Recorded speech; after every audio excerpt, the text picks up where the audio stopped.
Fundación y desarrollo de Tenochtitlan. Cuenta una hermosa leyenda que los pobladores de Aztlán, al norte de lo que hoy en día es México, tuvieron que abandonar su hogar en busca de la tierra prometida por los dioses. Se cree que los aztecas, cuyo nombre significan los pobladores de Aztlán, comenzaron a emigrar en el siglo VI. Los futuros aztecas o mexicas, formados por pueblos nahuas, por órdenes del dios de la guerra y el sol, Huitzilopochtli, tuvieron que dejar el lugar en el que residían e iniciar una peregrinación hasta encontrar un águila devorando a una serpiente posada sobre un nopal. Huitzilopochtli les dijo a los mexicas que cuando encontraran al águila sobre el nopal, esa sería la señal de que habían llegado a la tierra en donde debían de fundar el imperio más poderoso de Mesoamérica. Las características del lugar fueron fundamentales para su supervivencia, ya que su aislamiento natural les ofrecía ventajas militares y económicas. El agua y las tierras les proporcionaban grandes beneficios también.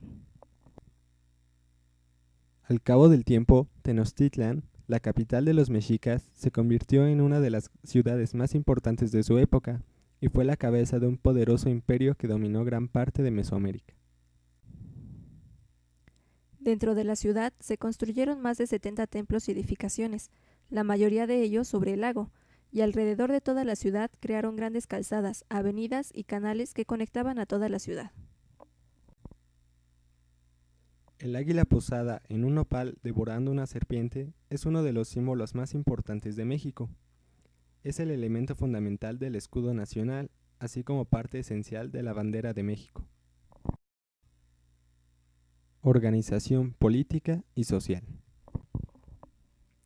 La organización política de las tribus aztecas al llegar al Valle del Anáhuac era, en teoría, democrática, pero podemos definir una organización basada en una teocracia militar, pero en la que el fin guerrero estaba subordinado al fin religioso y en la que el mismo emperador, más propiamente Tlacatecutli, era un sacerdote.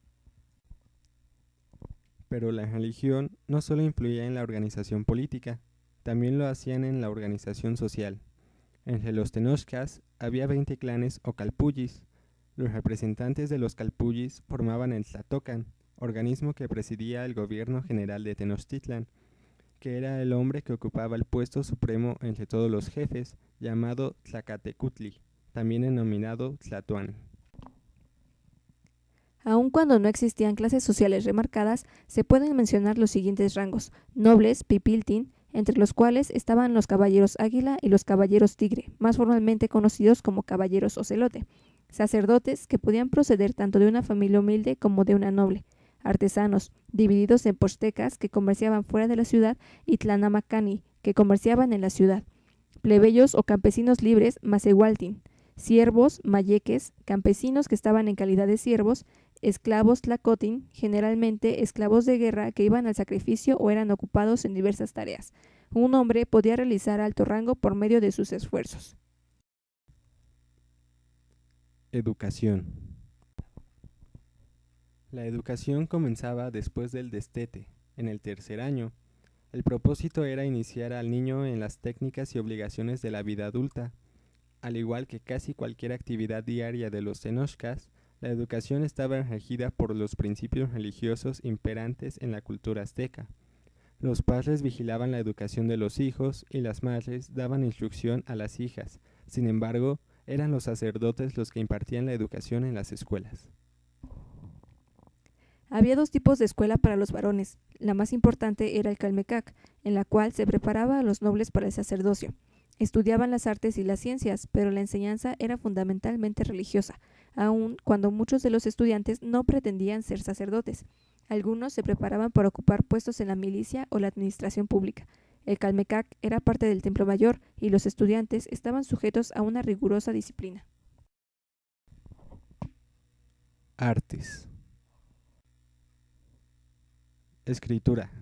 Los aztecas conocieron la escritura pictórica, esto es, la representación directa del objeto o por medio de símbolos o ideas. Son los códices a través de los cuales conocemos de modo fundamental dicha escritura. Numeración. El sistema numérico empleado era vigesimal. es decir, contaban por veintenas. Algunos símbolos que utilizaban eran puntos, manos, banderas, plumas o bolsas. Así, para obtener distintas cifras, se agrupaban o combinaban. Además, conocían el año solar, representándolo en un calendario llamado Xihuitl, integrado por 18 meses de 20 días cada uno, más 5 días nefastos llamados Nemontemi. Arquitectura. Poco queda de la arquitectura azteca, solo subsisten los restos del templo mayor de Tenochtitlan. El recinto sagrado estaba compuesto por 78 edificios y la pirámide censal tenía 2 templos en la parte superior, uno dedicado a Tlaloc y el otro a Huitzilopochtli. Podemos pensar que las casas de los clanes pobres eran de adobe, pero las casas de los señores importantes eran espléndidas y espaciosas. Religión. La religión mexica era politeísta y entre sus costumbres practicaban los sacrificios basados en los mitos de la creación del sol, la luna y los seres humanos.